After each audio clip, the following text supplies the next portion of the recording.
Aí, vamos lá então. Pessoal, muito boa noite, né, a todas, todos que estão aqui participando desse último encontro, né, o quarto encontro do ciclo de debates, temas e questões para pesquisa histórica, que é um projeto que eu havia começado na UENG, em Campanha, né, junto com os alunos, né, do quarto período, e que se tornou uma ação de extensão que, né, tem participado colegas, professores, pesquisadores de outras, né, várias universidades e outras regiões também, né? E não é um evento sobre ensino de história, né? A gente nos outros três encontros, né, foram abordagens bem distintas, né? A gente falou sobre gênero, falou sobre, né, o Padre Vieira, né, lá no século XVII. No encontro passado, a gente falou sobre cinema e Revolução Mexicana, né, com o professor Hernando, e hoje a gente vai falar um pouco sobre algumas questões relacionadas ao pensamento histórico, consciência histórica, né, com o William Barão, aqui, o nosso convidado, e é o último encontro para encerrar esse ano, né? Aí depois né, a UENG continua com o projeto, né, e com os alunos de outra forma, né? Com outros convidados, tá? Bom, deixa eu dar uma boa noite aqui, né, pro William. William, boa noite, seja bem-vindo. Boa noite, William. Obrigado pelo convite.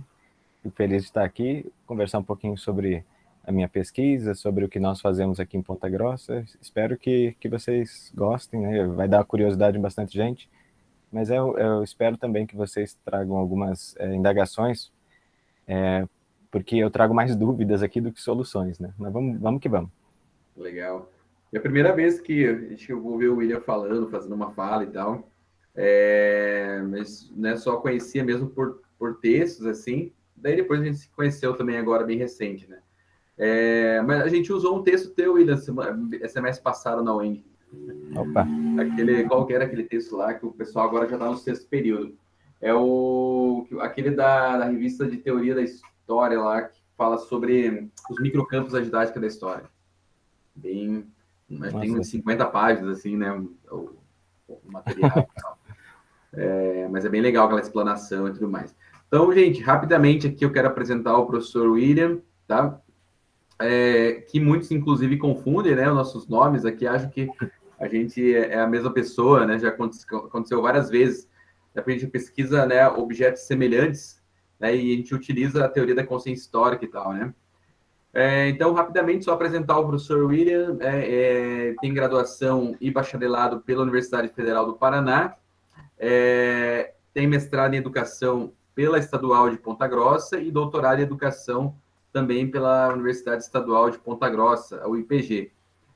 Tem experiência na área de história, educação e trabalha com os temas de metodologia do ensino e pesquisa, filosofia da ciência, didática da história, ensino de histórica, educação histórica, perdão, ensino de história América Latina.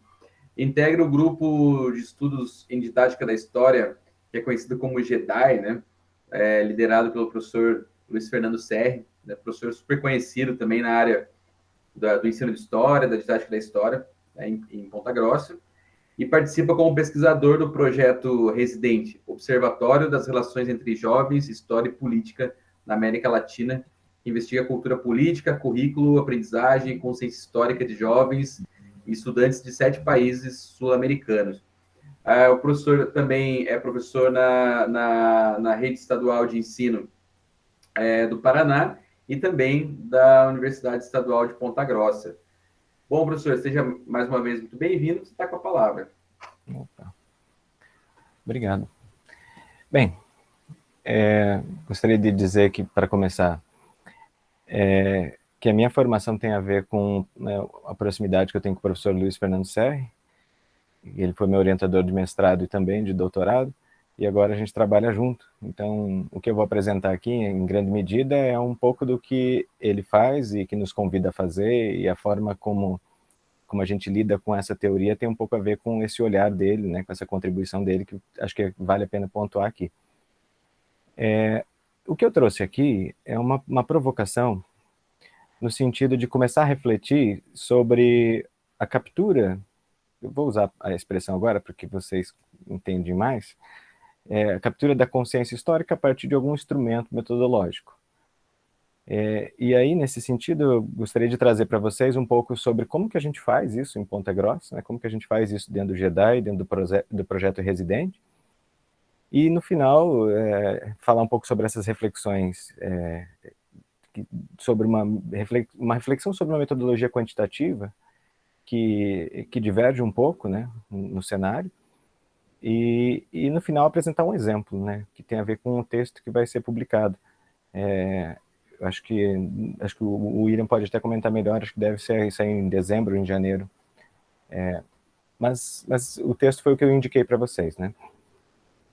E aí, veja, eu coloquei à prova algumas identidades que a gente utiliza no nosso dia a dia, e eu resolvi testar essas identidades a partir do instrumento metodológico que a gente tem, que é uma abordagem quantitativa em grande escala. E daí verificar em que medida, né, o nosso entendimento da realidade corresponde a essas manifestações de posicionamentos políticos de jovens brasileiros. Vamos começar aqui, então. Percebe, né, que pelos títulos já alinha com a teoria na perspectiva da didática da história alemã,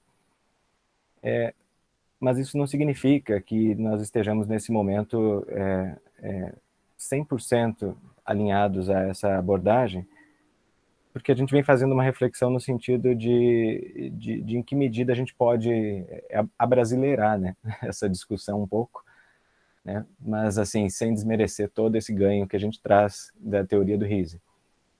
Bom, eu trouxe aqui uma definição primeiro da metodologia quantitativa, porque ela nos provoca, né? Vamos lá. A pesquisa quantitativa é a pesquisa científica na qual os resultados podem ser quantificados, diferindo da pesquisa qualitativa. A pesquisa quantitativa recorre à linguagem matemática para descrever as causas de um fenômeno, relações entre variáveis, entre outras aplicações, né? Nos provoca por quê? Porque eu estou trazendo para vocês aqui a provocação no sentido de que eu estou avaliando o pensamento histórico de pessoas, de jovens, né, numa quantidade grande, e utilizando a matemática para isso. Então, já num primeiro momento, a gente já tem que jogar para escanteio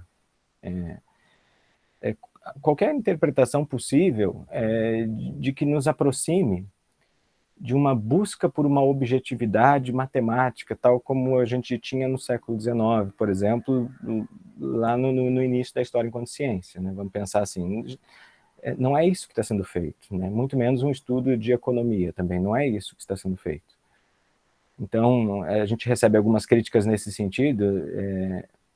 Por quê? Porque a gente estaria, então, tentando capturar um fenômeno que é social e que tem uma infinidade de variáveis e que se manifesta através da narrativa, e que pode ser avaliada a partir da perspectiva qualitativa das análises dessas narrativas, e aí vale citar as contribuições da professora Dolinha, né, da Maria Auxiliadora, mas a gente está fazendo um processo que é exatamente usar o cálculo matemático, né, e as tomadas de decisões das pessoas e tentar quantificar isso de alguma maneira. Como que nós entendemos, né? Nós entendemos que abordar numa quantidade macro significa uma objetividade da matemática? Não. Que a gente vai alcançar resultados 100% precisos, que podem ser replicados? Não.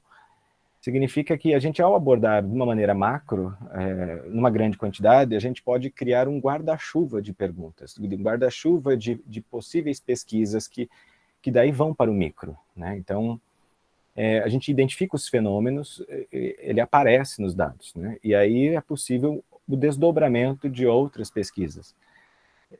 Então, o resultado de uma pesquisa quantitativa, na nossa perspectiva, é uma chuva de hipóteses, e essas hipóteses geram novas pesquisas. Então, eu acho que é nesse sentido, sabe? Porque a gente já joga para escanteio nesse momento, porque senão eles começam a imaginar que a gente estaria tentando uma aproximação com essa ideia dura de ciência ou coisa nesse sentido. Eu acredito que abordar de uma quantidade macro tem menos a ver com uma proximidade com as exatas, por exemplo, muito embora o CR esteja fazendo o pós-doutorado dele agora e lidando diretamente com estatística, Eu acho que tem menos a ver com essa proximidade e mais a ver com um desdobramento da própria teoria, né? Que quando supõe e propõe o conceito de cultura histórica, por exemplo, em alguma medida a gente tem que abordar de alguma maneira, metodologicamente falando, né? Então, é muito mais um teste dessa teoria que vem sendo cada vez mais apresentada e desenvolvida pelo campo do ensino da história. E aí, veja, aqui eu falo em grande medida usando os dados do próprio projeto Residente. Para quem não conhece, ele deriva de outros projetos anteriores, né, jovens brasileiros e argentinos diante da história, do ano 2007, depois jovens diante da história no Mercosul, de 2012, depois jovens e a história, né, e aí essa versão mais atual, Projeto Residente. A primeira versão, ela é estrangeira, né, ela tem a ver com a teoria do Bodo von Boris e Magne Anvik, não sei se é assim que pronuncia, mas é o teste que eles realizaram em 94, naquele contexto de União Europeia, de derrubada das fronteiras, de tentativa de unificar currículos, e aí ele faz uma abordagem macro e aplica em vários países, né? Então, esse projeto, que é chamado Jovens e a História lá, né, foi trazido para cá, aqui a gente adaptou algumas questões, né, e também manteve o nome Jovens e a História, e agora a gente chamou de Projeto Residente, em homenagem à banda chamada Calle 13, né, que vale a pena, acho que pronuncia Calle 13. Para quem não conhece, vale a pena conhecer, uma banda de hip hop porto-riquenho, né, que tem uma música chamada Latinoamérica, né? E aí, como é um desejo de unificar alguns pesquisadores da região, e trabalhar todo mundo com o mesmo conjunto de dados, né? Aí recebeu esse nome Projeto Residente. Isso já mostra também uma tentativa de dar um passo, mais um passo nesse sentido, né? De não só adaptar e aplicar, mas sim começar a criar, né? Começar a criar para nós mesmos. Como eu vou citar um exemplo depois, então vale a pena a gente citar aqui qual é a amostra, né? Então, no caso brasileiro, 3.923 jovens, foram 23 cidades, um questionário com 35 questões. Diferente dos projetos anteriores, esse projeto ele utilizou questionários online, então facilitou bastante, né? Depois que a gente recebeu as informações que os alunos digitaram, assinalaram tipo um questionário Google Forms, assim, aí a gente só precisou jogar no software, né? E aí agora o nosso trabalho é com o software. E o diferente de antes, né, que a gente fazia no papel, correio, precisava de mais pessoas, daí mandava do correio para cá e precisava subir todos esses dados, dava um trabalhão danado. São alunos de escola pública e privada, eles têm 15 anos de idade, a gente entende que ele já percorreu um caminho de escolarização, está entrando então no ensino médio.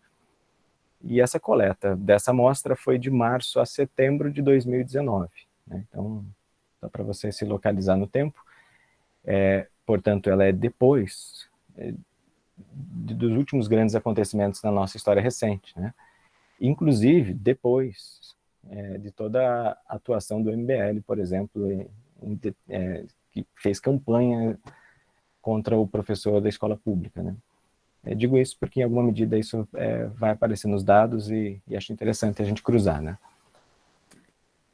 Esse é o software, né? Para quem não conhece, SPSS da IBM. Tem a versão gratuita que é GNU PSPP, que é a versão gratuita, que também faz mais ou menos a mesma coisa, né? Ali são as cidades que estão na nossa amostra. E aqui alguns exemplos de como utilizar o software só a nível de apresentação. Depois eu posso abrir o software. Ele está até aberto aqui, depois dá para mostrar caso você tenha curiosidade. Aí eu vou, no primeiro momento da minha fala, eu vou apresentar algumas curiosidades sobre o trato com relação à estatística, depois com relação à teoria, que fundamenta esse questionário, para depois citar o exemplo, né, dessa pesquisa, a partir de um exemplo isolado, que não tem necessariamente relação direta com o residente, mas é usando os dados do residente. Bom, a primeira informação tem a ver assim, com como a gente capturou os dados. Né? Essa captura tem a ver com um questionário nesse formato, baseado na escala Likert, né, que seriam, então, cada alternativa tem 5 opções de resposta, e essas opções de resposta, elas vão variar né, de um campo de possível espaço intermediário ou de neutralidade, para começando a concordar com a afirmação, para chegar a um ponto de concordar com a afirmação totalmente. No mesmo caso, parece do lado de cá, discordar um pouco, discordar totalmente.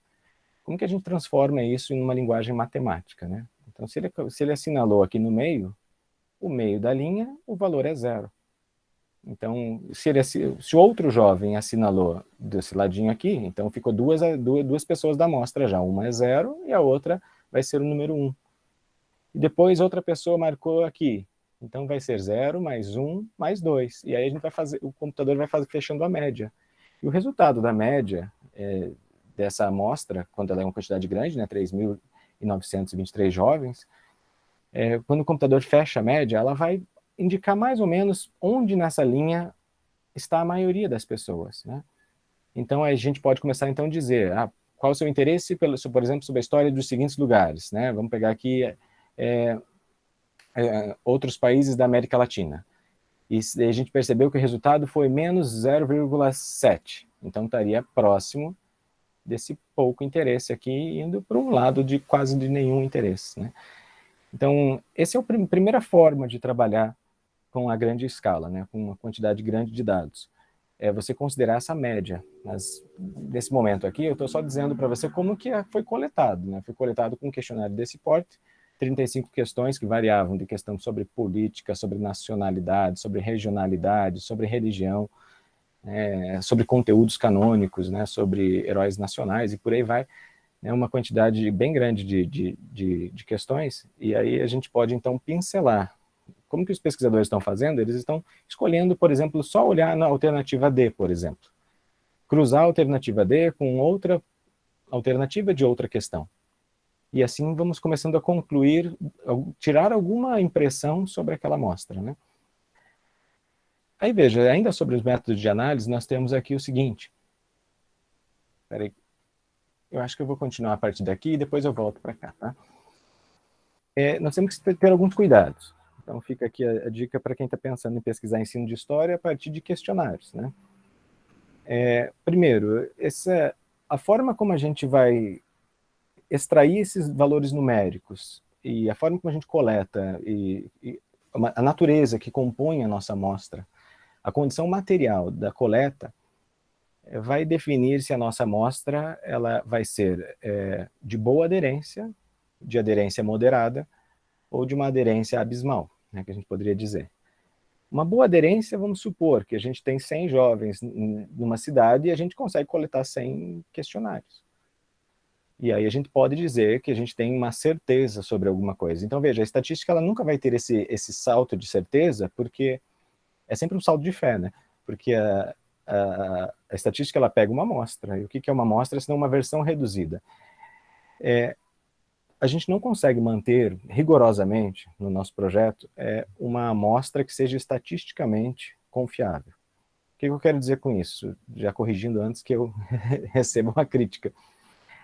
Existe uma maneira proporcional de tantas pessoas gera uma amostra de tantas pessoas para ser confiável. Aí um matemático vai poder explicar melhor, mas o que eu quero dizer é assim, as nossas coletas são sempre problemáticas porque a gente consegue numa escola e a gente de repente acreditava que em outra cidade a gente ia conseguir e de repente não veio. O pesquisador que tinha nos apoiado lá em outra cidade disse que ia coletar e não coletou.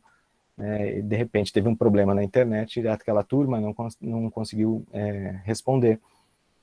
E aí o que acontece? Começa a ter amostra, não é uma amostra, são várias amostras pequenas. Acho que essa é a primeira informação importante. Por quê? Porque se a gente soma tudo isso e diz isso é uma amostra, a gente está começando a criar uma aderência moderada para uma aderência abismal, ou seja, a gente começa a concluir algo que não necessariamente corresponde com a realidade. Então, entre a realidade, a coleta de dados e o modelo estatístico que a gente cria, a gente vai estar sempre caminhando nessas três possibilidades. E quanto mais a gente conseguir uma aderência boa, melhor, mais confiável o resultado da estatística. Então, o primeiro ponto é saber que a amostra vai ter problema e amostras de tamanhos diferentes, elas também geram problemas, né? Se é para comparar, vamos comparar São Paulo com Curitiba, por exemplo, né? E se você souber que São Paulo você tem uma amostra de de 100 pessoas e Curitiba você tem uma amostra de 50 pessoas ou menos, começou a ter problema, porque daí você estaria começando a comparar tamanhos diferentes de amostra e isso pesa na estatística. A princípio pareceria que não, né, porque sempre uma média, no nosso raciocínio da escola, sempre uma média resume a realidade de uma forma sintética, mas não, né, vamos pensar assim, quanto menos pessoas for, mais radical vai ser os dados da amostra. Né? Então, deixa eu só dar um exemplo aqui. Por exemplo, se você tem 50 pessoas que vão e o resultado é 0,5, é uma coisa.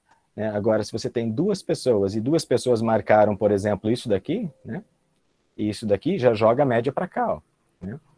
Então, quanto menor a amostra, a possibilidade de radicalizar os dados, né? Ou seja, ela sai dessa zona intermediária, os resultados da média, e começa a caminhar para os extremos. Né? Então, tem problema nisso? Não, desde que você comece a entender que está comparando tamanhos diferentes. E se você comparar tamanhos pequenos com tamanhos pequenos, se os resultados forem a radicalidade, você pode concluir. Agora, se for uma amostra grande, cujo valor vai estar diluído nas médias que são feitas, e aí uma amostra pequena, cujos resultados apontam para uma radicalidade, aí a gente começa a ter algum problema. Então, estou começando a apontar essas questões, porque senão parece que a gente está acreditando nos dados numéricos e não está fazendo a crítica da fonte, né? Então, o número, ele nos representa, ele nos sinaliza algo, mas ele não pode ser adotado e de uma forma assim muito simplista, né? Porque senão a gente pode estar correndo alguns erros e os problemas, inclusive matemáticos, que a gente vai apontar aqui. Ó. Segunda premissa que a gente vai ter é essa que a gente vai chamar de item de Likert, ou que a gente também conhece como média. Né? Então, como a gente disse agora há pouco, essa média vai apontar onde a maioria das pessoas estão. A maioria dos pesquisadores do GEDAI e também do Residente, que eu dei uma olhadinha, eles estão trabalhando com a média dessa forma. O que eu quero propor aqui é uma maneira de, além de trabalhar dessa forma, acrescentar outras coisas. Né? Por quê? Porque eu acho que no ensino de história, pensando na nossa sociedade, nós podemos ter um problema se a gente acreditar 100% na média e não fazer a crítica da média. Como que a gente faz essa crítica? Que seria essa consideração que eu estou propondo aqui. E seria o seguinte, antes de acreditar naquele valor da média, verificar se não há um alto desvio padrão na média. Isso acontece e isso poucas pesquisas estão considerando.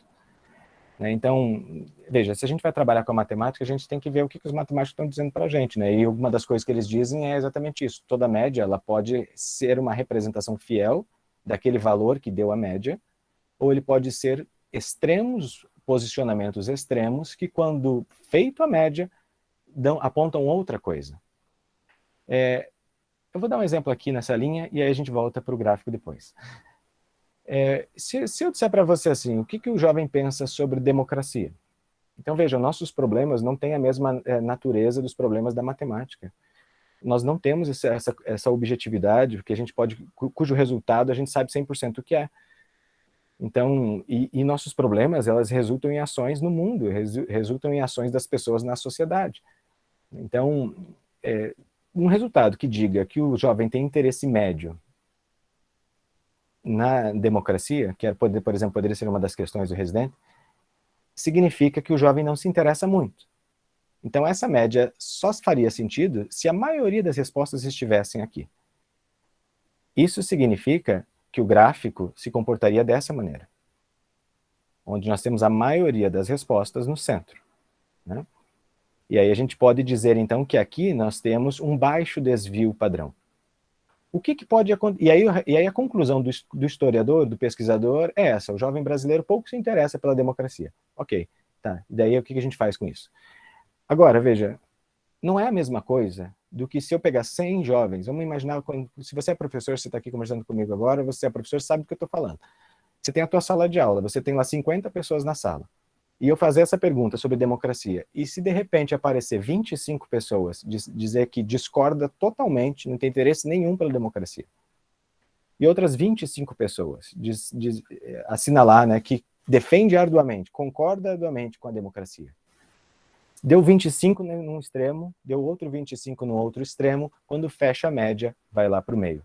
E aí tu percebe que a resposta vai dizer, eles eles são mais ou menos. Não é mais ou menos. Metade da sala está pronta para dar um golpe.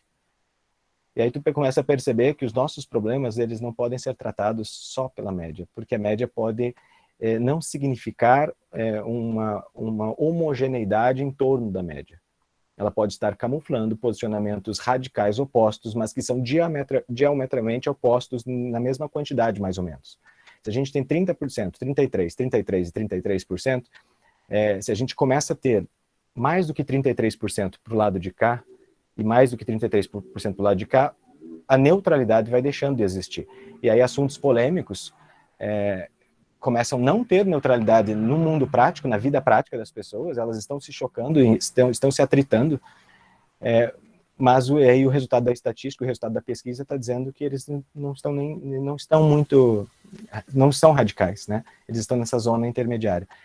Então, primeiro, saber o seguinte, que nesse questionário aqui, quando ele assinala meio, ele pode simplesmente assinalar conscientemente que ele não é nem de um lado e nem do outro, ou ele pode estar tentando fugir de uma resposta, está tentando fugir de um posicionamento.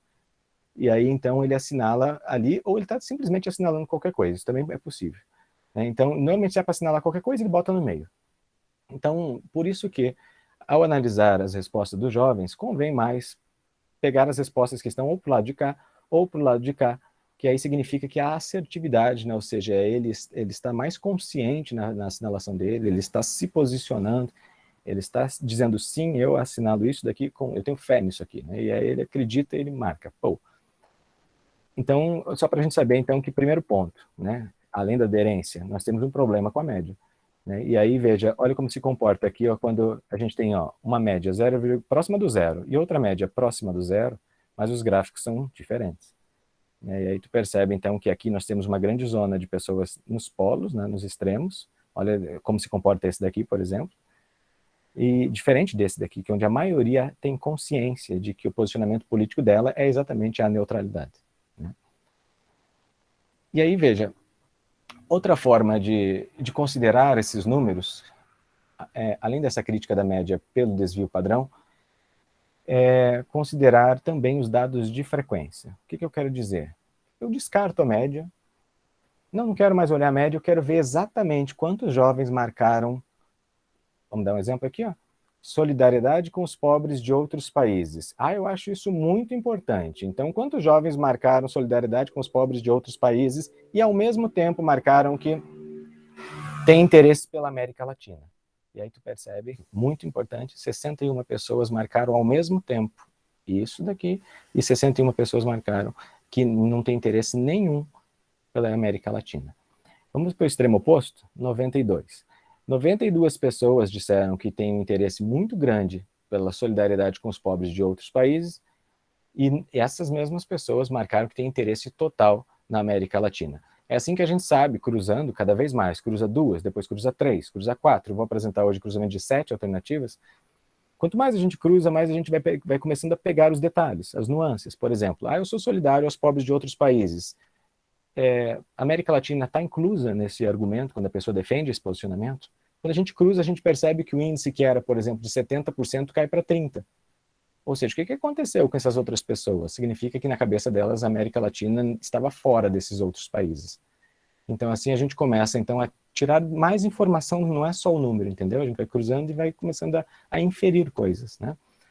E aí, olhar os dados de frequência significa olhar exatamente os números. Quantos são? Onde eles estão? E eu também indico olhar também a porcentagem. Às vezes a porcentagem nos dá uma noção de tamanho de espaço, né? De quantidade. Só que a porcentagem, ela esconde os seres, as pessoas, os indivíduos. Ela homogeniza tanto que os indivíduos quase que desaparecem. E aí, então, você vai para as frequências. Né? Então, e aí você começa, então, sempre meiando. Eu acho que tem que olhar tanto a frequência, quanto a porcentagem, quanto a média, né? E fazendo esse trabalho de ir cruzando um com o outro, aproximando, cotejando um com o outro, e assim tentando tirar mais coisas, E aí, uma proposta que eu defendo muito é essa ideia de que tem que cruzar as coisas, né? Eu posso simplesmente pegar essa alternativa e tirar uma conclusão sobre ela olhando a média de Likert, né? Mas eu posso pegar essa alternativa e posso cruzar com outra e descobrir mais coisas. Então, eu estou defendendo essa postura de cruzar as informações, né? Ora, o método, quanto com relação à abordagem, nós vamos ter aqui algumas partes um tanto que não há um consenso, né, no interior do grupo. Alguns pesquisadores estão defendendo se apropriar desses dados, se aproximar desses dados de uma maneira dedutiva, outros de uma maneira indutiva. Quando eu recebo críticas que vêm do pessoal da estatística, por exemplo, eles batem nessa tecla dizendo que a gente está fazendo o inverso, né? O que seria, né? Olhar o posicionamento dos jovens sobre um determinado assunto, e se eu considerar apenas os números e tentar fazer com que eles digam por si mesmos, a gente está fazendo esse caminho indutivo, né, que seria o que os estatísticos defendem. Não crie arquétipos, não crie perfis, não jogue perfis na amostra, você deixe que a amostra fale por si só, né? E aí a amostra, então, ela de alguma medida vai refletir o contexto, de alguma medida ela vai refletir a cultura, e aí ela vai começar a criar e sugerir os perfis, né? Legal, isso a gente entende.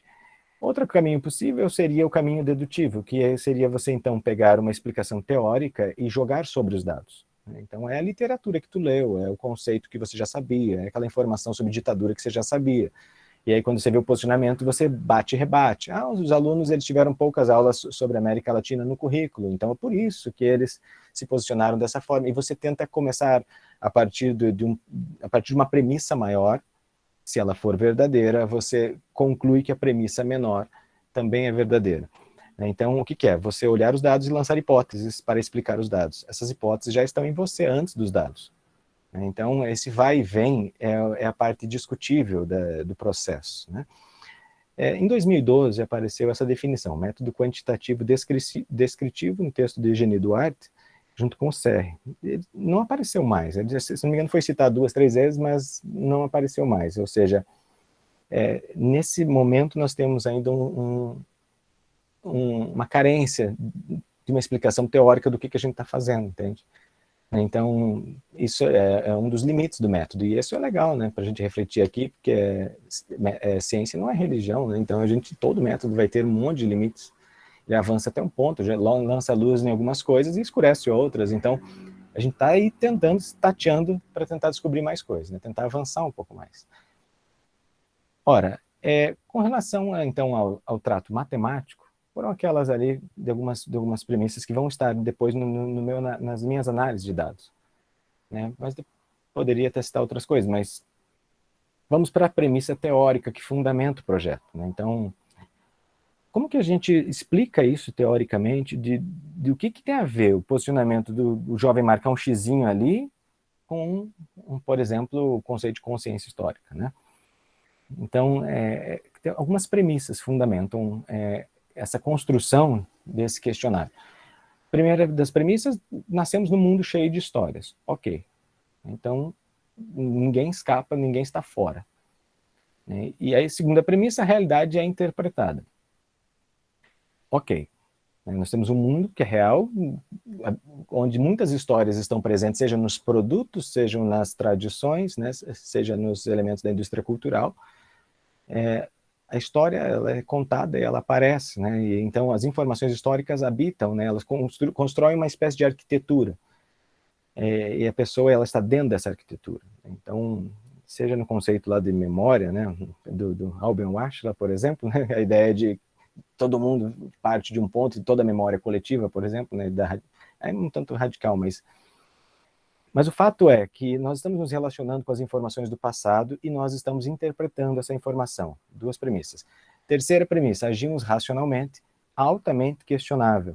Né? Por quê? Porque aqui a gente está seguindo a linha do razão histórica, que seria que ele vai apontar essa escolha. O Bodo von Borges vai considerar o inconsciente, vai considerar o irracional. O Riesling ele vai dizer que isso existe, mas como não é possível de ser trabalhado, então ele vai optar por considerar e jogar luz sobre aquilo que é possível de ser feito. Então, as tomadas de decisões naquele questionário são atos de racionalidade, que em alguma medida são um resultado de uma interpretação. Né? E aí o conhecimento é uma crença, né? O conhecimento científico qualifica as ações humanas. Essas 4 premissas estão lá em Razão Histórica também. Ora, dessa forma a gente está então entendendo que existe um mundo que está dentro dos sujeitos e que as pessoas utilizam uma espécie de óculos para interpretar e recolher essas informações. Esse indivíduo ele não é neutro, ele carrega um monte de informações ao colocar o óculos, e é com esse óculos que ele consegue ver esse tipo de coisa. Com outro óculos ele poderia ver outras coisas, né? São as nossas memórias, né? Então essas informações que estão ali e que são utilizadas para filtrar a realidade são as memórias, junto com a parte do irracional, que seria então os desejos, os medos, as paixões, né? As nossas intenções, nossas aspirações em direção ao futuro e por aí vai.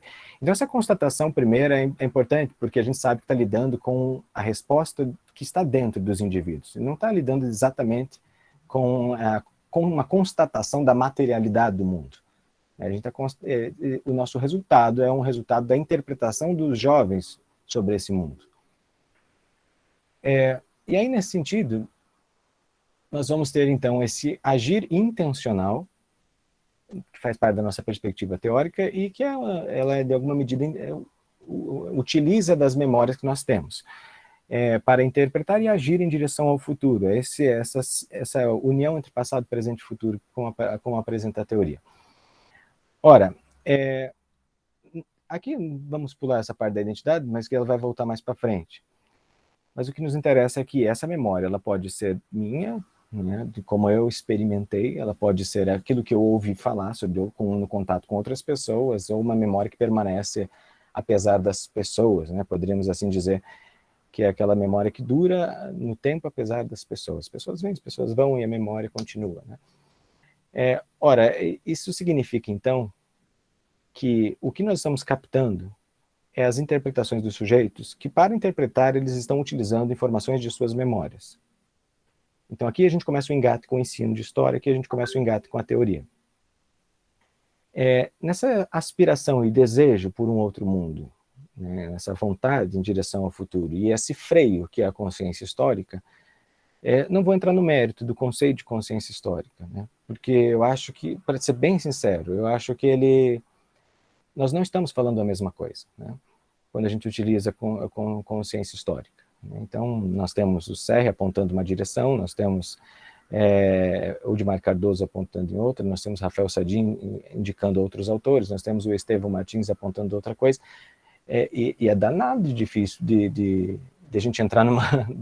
E aí os trabalhos de dissertação, os trabalhos de mestrado, doutorado, né, os artigos das pessoas, a gente está utilizando o mesmo conceito, e acho que ele vale para ser utilizado. Eu acho que ele gera como consequência muitas pesquisas para o ensino de história, e só isso já basta, para mim,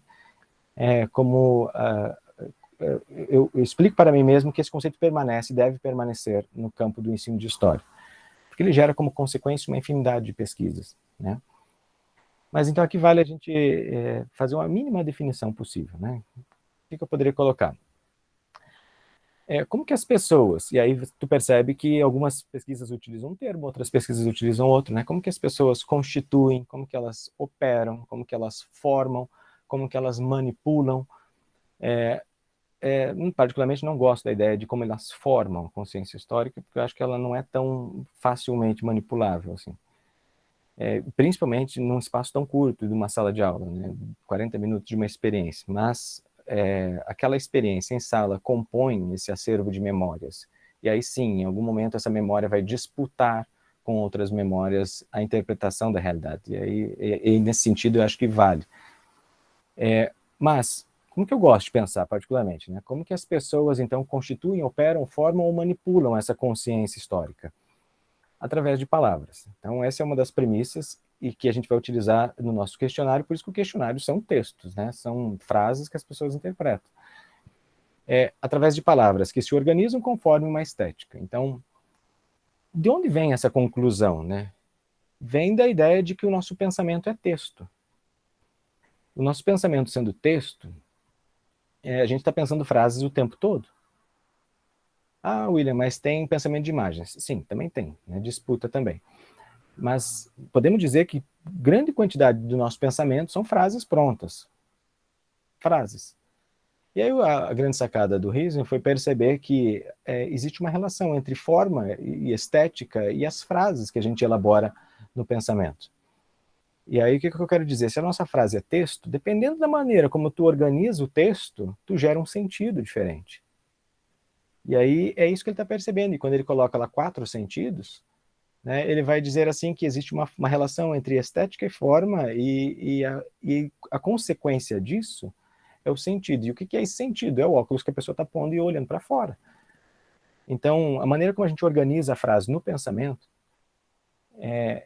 tem um pouco a ver, e manifesta ela através da narrativa, tem um pouco a ver, então, com esse conceito de consciência histórica. Ora, como que eu estou entendendo esse conceito? Eu não estou entendendo como um estado de consciência.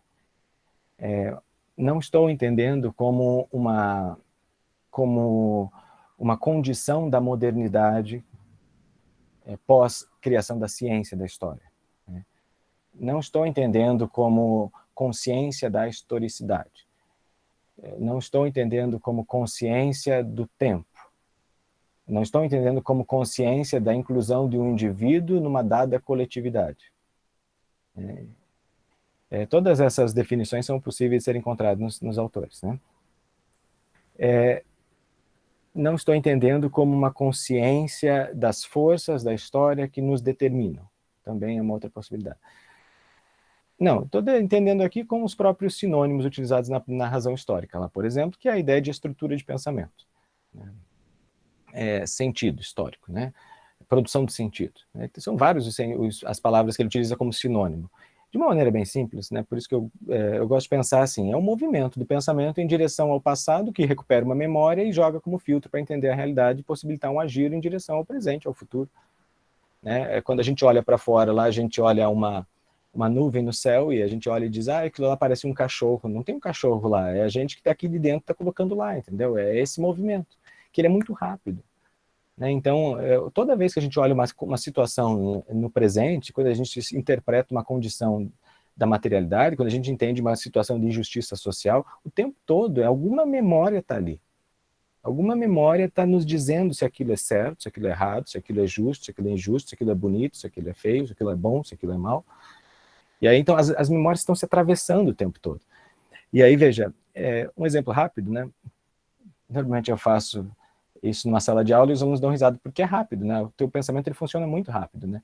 Tu tá andando na rua, saiu da universidade de noite e de repente vem 2 pessoas numa moto. Não termina nem a frase, você já entendeu onde eu quero chegar, ou seja, você já interpretou. Alguma memória te fez ter medo ou não ter medo, né? E é lógico que isso é um baita de um preconceito, porque a gente está condicionando o nosso entendimento da realidade pelas experiências, muitas delas que foram negativas, por exemplo. Então, a memória, quando a gente tem medo, essa memória fica, né? Ela dura mais tempo. Então, o estrago que está sendo feito politicamente, quando a gente deposita o medo numa dada coletividade, essas pessoas vão, mas essas memórias elas ficam porque na neurociência eles estão dizendo que a gente parece que precisa sentir medo para se proteger no mundo, para se proteger e continuar existindo nesse mundo. Então, o medo ele é uma das últimas memórias que é esquecida. Então, ele permanece. Né? Ora, é isso que, por exemplo, o Riesman vai chamar de memória rememorada. Agora, veja, eu posso fabricar essa condição numa espécie de laboratório em sala de aula, onde eu gero uma situação de crise de existência, onde uma dada explicação da realidade desapareça. E aí eu peço para os alunos se posicionar. Então, uma das premissas do Jedi é a ideia de que para capturar essa consciência histórica, capturar esse movimento do pensamento, capturar o sentido que ele está atribuindo, como o pensamento dele está elaborado esteticamente. Então, nesse sentido, para capturar, eu precisaria colocar ele numa tomada de decisão. Então, a gente acredita que existe um problema que pode ser assim, o aluno na condição de aluno, ele pode agir como aluno, entendeu? Ou seja, ele pode dizer o que ele acha que o professor espera. Isso existe. Né? Então, mas quando ele precisa tomar uma decisão e se vê numa situação, problema, ele precisa se posicionar. E aí a gente entende que também ali é mais eficiente essa captura. Agora, como que a gente faz isso? E se a gente fizer isso numa sala pequena, a gente consegue fazer isso em redações, né? Que é o que o pessoal de Curitiba faz e faz bem feito. Agora, quando a gente está lidando com uma quantidade muito grande de pessoas, a gente não consegue fazer isso, né? E quando a gente quer identificar uma dada relação que as pessoas estabelecem entre um conteúdo e outro, uma quantidade grande de pessoas, a gente não consegue fazer isso. Produzir textos, né? Que seria o mais correto, né? Ou pelo menos, aparentemente, parece ser.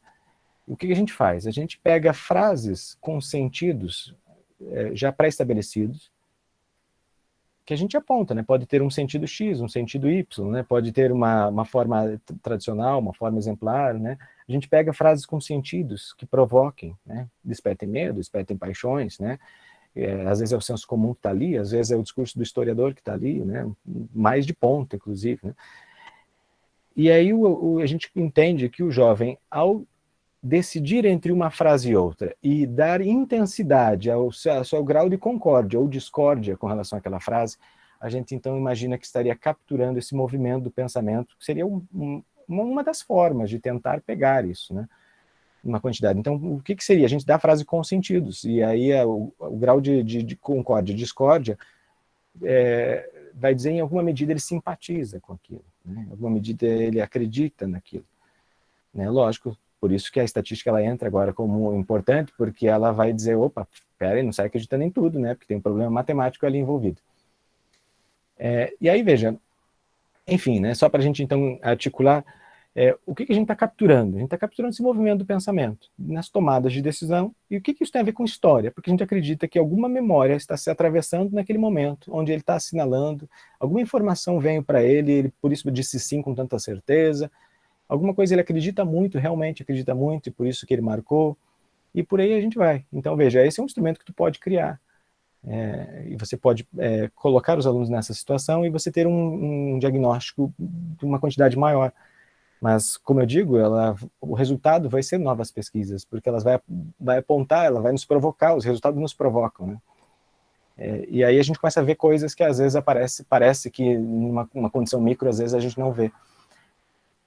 Mas em nenhum momento o grupo, fala agora em nome do grupo, né? Em nenhum momento a gente descarta uma abordagem qualitativa ou a gente só fica no quantitativo, não.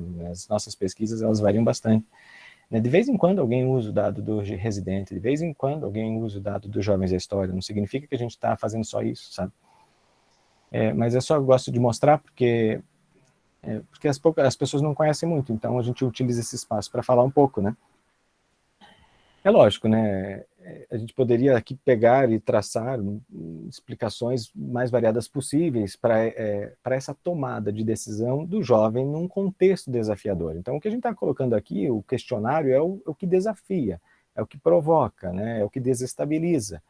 E aí que vai disputar espaço, né, com essa parte aqui que o Von Borges iria considerar, né? E aí ele simpatiza com uma dada narrativa que pode ser aquela que ele reconhece no próprio pensamento, né? Pode ser aquela que ele trouxe de algum lugar, que em alguma medida manifesta esse movimento da cultura em direção aos sujeitos, né?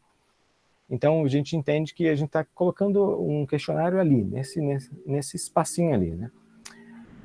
Então veja, eu digo isso para dizer também que a gente não está só capturando posicionamentos políticos. A gente entende que a memória, a história, participa das tomadas de decisões, inclusive das simpatias políticas. Né? Então, não daria para a gente só explicar isso pela sociologia, por uma explicação do tipo, existe uma cultura política. Como assim, né? Essa cultura é recheada de informações de memória e de história. Né? Bom, e aí vamos para o exemplo de pesquisa que eu trouxe. Bem, eu estou refletindo aqui sobre a internet, sobre a rede de internet, os espaços virtuais e sobre o conceito de identidade. E aí eu fico pensando assim, como que fica a identidade diante da natureza algorítmica das redes sociais? Essa é uma pergunta que nos provoca, mas ela vai se desdobrar em muito mais outras coisas, né? Primeiro, aqui a gente poderia colocar, por exemplo, o conceito, né, de modulação, né? né, o conceito de modulação do Guattari, por exemplo, né, do Deleuze, né? Gosto da ideia dessa ideia do conceito de modulação, que se refere ao seguinte: há um fenômeno acontecendo, e aí os algoritmos são parte desse fenômeno, que é assim, afinar a nossa relação com o consumo a partir das nossas características. Então, os algoritmos seriam uma dessas partes, o marketing seria outra, né? O jornalismo seria outro, né? Então, e os produtos seriam outro. Então, ou seja, eles compõem um conjunto de ações na sociedade, organizadas, orquestradas, que estão nos afinando nessa relação, estão nos, utilizando o termo, né, estão nos modulando nessa relação com o consumo. O que eu quero dizer é que esse algoritmo, especialmente, ele gera um problema para o nosso entendimento da identidade na sociedade. Então, por exemplo, se as pessoas estão sendo aproximadas, como eu coloquei ali embaixo, elas estão, ao se aproximar, no momento seguinte elas se repartem. E depois, no momento seguinte, elas se isolam, e aí elas formam as bolhas, né, e recebendo mais do mesmo, mais do mesmo, mais do mesmo, porque se entende que isso, as pessoas, então, identificamos os perfis e assim eles vão consumir mais, né, a lógica é o do mercado. Mas o problema é que essa lógica do mercado também comporta e possibilita o fundamentalismo das nossas ideias, o fundamentalismo do nosso senso de justiça, o fundamentalismo da nossa moralidade, né? Então, ou seja, receber mais do mesmo pode ser altamente perigoso, né, para a nossa convivência e desenvolvimento da sociedade em democracia, né? Aqui vale a pena indicar. A gente está saindo do modelo de sociedade, que a gente poderia dizer, do Foucaultiano, de disciplinar, que nos disciplina o corpo, para um modelo de sociedade que está nos moldando, né, está nos moldando as ideias. E sem um sujeito, né, que está oprimindo os nossos corpos, né, sem um sujeito que está visivelmente participando do processo. E aí, então, essa sociedade do controle, né, que a gente está entrando, o que está fazendo com as nossas ideias históricas, né? O que está fazendo com as informações que nós temos do passado e compartilhamos? O que está fazendo com a cultura histórica, né? O que o algoritmo está fazendo com o que nós sabemos sobre o mundo? E aí começa a ficar grave a coisa, entende? E aí o que eu resolvi testar? Eu resolvi testar se o nosso senso comum tem algum fundamento na realidade, né? Se o nosso senso comum tem algum fundamento, ou seja, o que eu estou chamando de senso comum aqui? Eu estou dizendo assim, olha como está a nossa relação no Facebook, né? Tu olha uma pessoa, você identifica uma característica nessa pessoa, de esquerda, direita, né? Moralista, não é moralista, nacionalista, não é nacionalista, feminista, não é feminista, e por aí vai. E olha o que nós fazemos, pensando aqui nas ideias históricas. Ao encontrar uma característica, automaticamente o nosso cérebro lança sobre essa pessoa um conjunto de outras características que não estavam ali, mas que a gente acredita estar ali porque a gente identificou uma, porque a gente encontrou algo. E a gente está meio que fazendo isso e fundamentalizando esse nosso senso de realidade a partir da lógica do algoritmo. Então, ou seja, a gente está acreditando que as pessoas são um conjunto de características porque a gente está encontrando uma em uma pessoa, outra em outra pessoa, e a gente logo está concluindo que as pessoas são tudo isso ao mesmo tempo. Isso é tão assim que as pessoas então não querem mais dialogar, não querem mais se aproximar porque já definiram o outro. Já determinaram o que elas são, a partir de algo que elas encontraram, né? Então, veja, nós estamos aprisionados em bolhas de leituras essencialistas da realidade. E aí nós estamos deslocando as nossas experiências de aprendizado da nossa convivência real, onde tem mais sensibilidade, onde tem mais humanidade, onde tem mais contradição, onde nós temos mais acertos e erros, nós temos mais pessoas, né? E aí a gente está substituindo essas nossas experiências de aprendizado histórico por uma realidade virtual essencialista. E aí, então, ou seja, nós estamos deslocando. E aí nós estamos, então, operando sobre o mundo a partir de avatares e personagens que não são necessariamente reais, mas que a gente acredita que são tudo aquilo, aquelas características que a gente imaginou que seriam. A nossa briga, a nossa guerra está nas timelines. Né? O nosso front agora está nas timelines. Os nossos protestos estão lá e a gente está operando avatares. E aí, nesse sentido,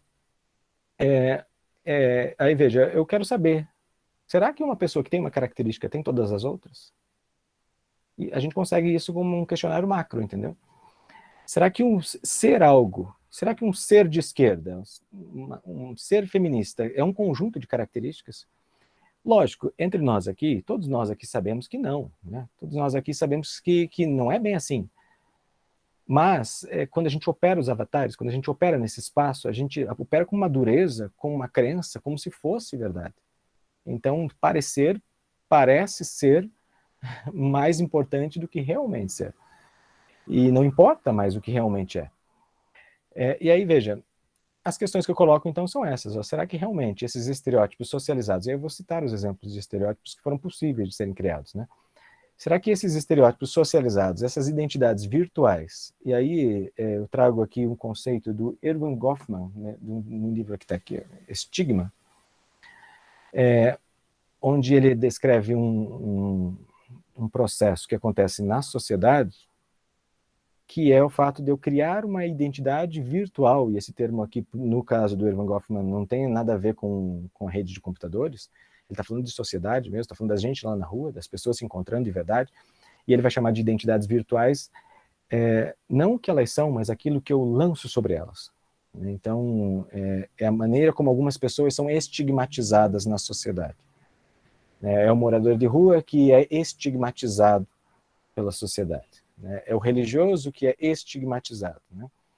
É o militante que é estigmatizado. Ou seja, são as identidades virtuais que nós lançamos sobre os sujeitos e aprisionamos elas nessas identidades.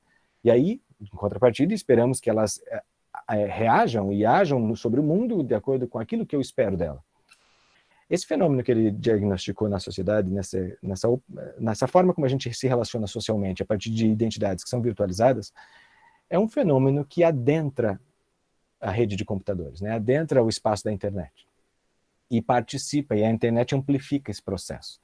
Então, quando eu estou dizendo assim, essas identidades virtuais, eu estou me referindo a esse vai e vem de a gente lançar características e definir o outro a priori. O outro se torna um estereótipo antes mesmo de abrir a boca, antes de falar alguma coisa. E aí, veja, será que no âmbito da cognição, que é o que nos interessa aqui como pesquisador, as pessoas são coerentes com essas projeções sociais e apresentam simultaneamente essa combinação de características e posicionamentos?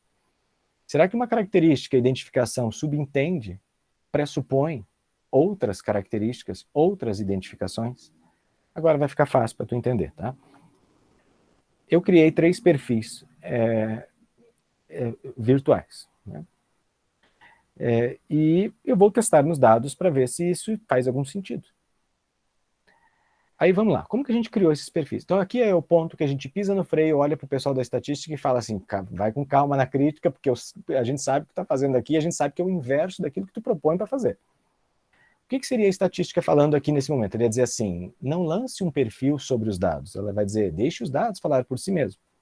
Mas se eu for seguir esse caminho, eu segui, inclusive, no final dessa pesquisa. Eu vou te dar os dados por eles mesmos, na combinação deles.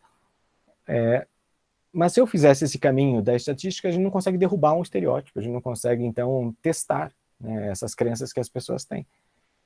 Eu fui em alguns portais da esquerda Revolucionária 2.0, Notícia UOL, Haddad Debochado, Soldadinho de Chumbo, que é aquele que mais que eu conheço, E aí eu percebi assim que a maneira como as pessoas da esquerda se referem às pessoas da direita, então, repare, essa mesma pesquisa, isso aqui é uma brincadeira que eu fiz, tá? Não leve muito a sério. Eu estou testando os dados para trazer um exemplo para vocês. E aí, veja, essa maneira como eu aproximei os dados poderia ser feita exatamente no sentido inverso também, a maneira como a direita visualiza as pessoas da esquerda. E aí, veja, toda vez que alguém utilizava de algum argumento forte, exagerado, e que por algum motivo apontava nessa direção aqui, ou taxando a outra pessoa de nacionalista, ou taxando a outra pessoa de liberalzinho e aquela coisa toda, do conservador, ou taxando a pessoa como um defensor de uma família, a família tradicional, eu identificava como que o resto da frase dela se comportava. e como que ela continuava a conversa. E aí eu ia tentando entender se essa pessoa que taxou de uma coisa também relacionava com outra coisa. E aí eu fui percebendo, lógico, que uma mesma pessoa, é impossível você montar esse perfil, mas de tanto observar essas características, eu fui vendo assim, essa pessoa aqui relacionou nacionalismo, por exemplo, com valorizar o país. Ok. Essa outra pessoa aqui, nessa outra conversa, quando taxou o outro nacionalismo, estava se referindo a que não atribui importância à democracia. E aí, ok, coloquei aqui também. E fui colocando tudo. Depois que eu listei várias características que eram possíveis de ser aproximadas, já sei que essa aproximação é grosseira, já sei que essa aproximação é caótica, né, porque ela é contraditória, né, e aí talvez o nosso pensamento seja. Né, e aí, veja, sabendo disso, eu fui lá para o questionário dos Jovens e a História, fui lá do questionário do Projeto Residente, que é o mais atual, questionário lá de 35 questões, e fui ver as alternativas. Será que tem alternativa que trate de algum desses assuntos? Para eu, então, cruzar e ver se, por exemplo, vamos pegar aqui um exemplo aqui, ó. Será que uma pessoa que valoriza a família é a mesma que é contrária ao trabalho feminino? Será que essa pessoa que valoriza a família é a mesma que é contrária à adoção por casais homossexuais? É contrário ao aborto? É contrária à descriminalização das drogas, né? Não conferem veracidade das informações que recebem ou repassam, porque daí o pessoal da esquerda dizia que eles repassam e acreditam em tudo, né? E aí eu juntei tudo que era possível de juntar, e já sabendo dos limites do método, já sabendo que isso é um teste, uma brincadeira, aquela coisa toda. Mas veja, e aí eu criei esses 3 perfis. E aí agora a gente vai ver nos dados se quem marca uma coisa marca outra. Por exemplo, uma questão aqui que normalmente as pessoas acham, né? Quem é contrário às cotas para indígenas, por exemplo, será que também é contrário a cotas para negros nas universidades? Né? Então, ou não reconhece o direito da indenização indígenas a descendentes e a descendentes de escravizados. Será que é uma pessoa que não reconhece a indenização também é contra a cota? Então veja que os assuntos às vezes se assemelham, né? Eles são parecidos, e aí as pessoas tendem então a exatamente porque encontra um, olha a identidade virtual funcionando, infere, deduz que tem outro. E é por isso que a gente está então deixando de dialogar, porque a gente já taxou o outro, a gente já definiu ele por completo. Aí então eu vou testar 7 cruzamentos, né? Então, para ver se a gente encontra alguma pessoa que se enquadraria nesse perfil numa amostra de 3.923 jovens, né, de 23 cidades brasileiras.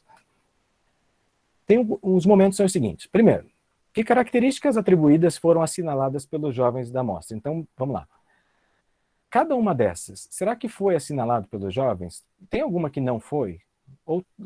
E aí, quando agora eu estou observando, lembra da escala Likert que eu mostrei lá atrás, o grau de intensidade? Eu vou sempre observar o extremo da tabela, porque eu quero descartar exatamente a neutralidade.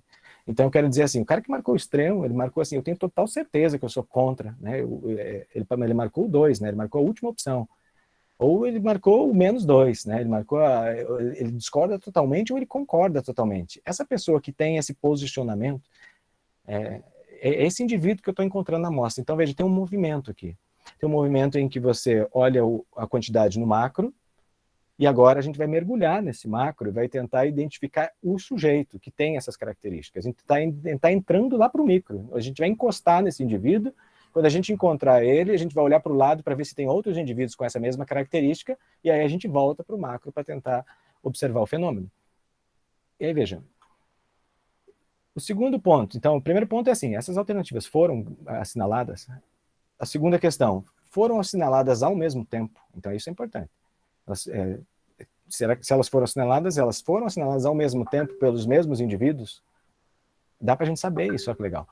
E aí o terceiro ponto, quando livremente, que intensidade atribuíram? Então, assim, vamos supor então que não foi assinalado ao mesmo tempo por ninguém e tal. O perfil lá que a gente criou era hipotético, ele não corresponde a nenhum dado, nenhuma informação da amostra. E vamos agora, agora a gente segue o caminho da estatística, né? Vamos deixar livremente, vamos ver o que eles marcaram. Vamos ver quantas pessoas marcaram a mesma coisa. É possível? Agora sim, a gente não está procurando extremos, agora a gente está dizendo assim, agora eu não estou dizendo exatamente o que eu quero e procurando esses indivíduos com essas características. Agora estou fazendo outro movimento, dizendo assim, tá, o que vocês marcaram? E aí, o que é possível de diagnosticar, de identificar? Então, esse seria o terceiro momento. Então, o primeiro, se for assinalado. O segundo, ao mesmo tempo. E o terceiro momento da pesquisa, então, seria livremente, né? Vamos lá. Primeiro perfil. E aí, para vocês conhecerem as alternativas do projeto Residente, elas estão aqui, né? Então, colocou importância total, por exemplo, ao meu país, era uma das características dos nacionalistas. E aí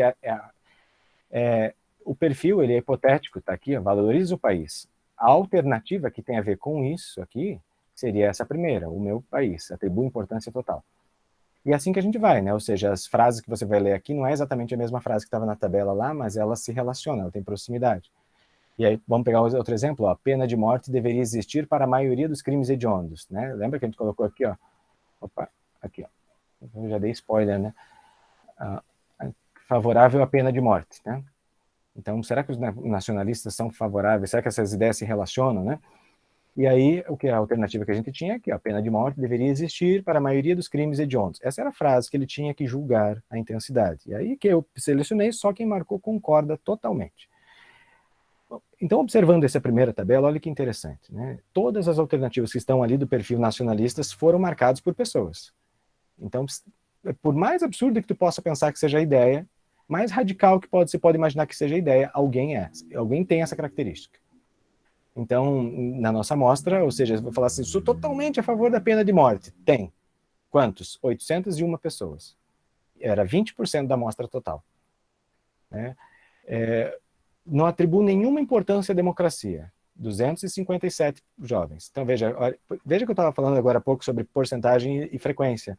Né? Então, quando a gente cita só 6,5 frequência, parece que não quantifica, parece que diz, mas não diz. A porcentagem começa a ser significativa como potencialidade estética de ilustração da realidade quando ela é muito extremo, né? A gente vai para cima ou é extremamente para baixo, aí ela ilustra bem. Mas o que nos interessa aqui, por exemplo, é 257 jovens. Não são a favor, não atribuem nenhuma importância à democracia. E aí por aí vai, né? Então, a primeira coisa é perceber que para o perfil nacionalista, todas as alternativas foram assinaladas. E aí a última alternativa era a fala dos professores, confiam muito pouco. Lembra que a gente falou sobre pós-campanha do MBL, sobre os professores seriam doutrinadores e que não confiam nos professores, e que fizeram um baita de um estrago no país? 117 pessoas têm essa característica.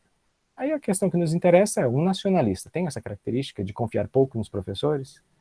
Né? Quem defende a pena de morte, ou quem acha que democracia não tem nenhuma importância, ele não acredita na fala dos professores? Ele estaria marcado ao mesmo tempo?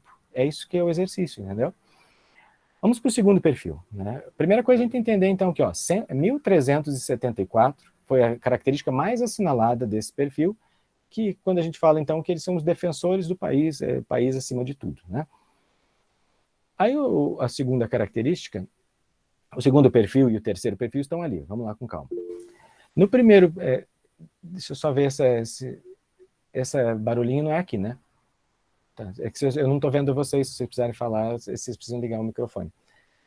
Aí vamos lá. No segundo perfil, os conservadores estão comparando com o primeiro. Olha a quantidade de pessoas que mais assinalou uma frase ali, 1.364. No segundo perfil, 435.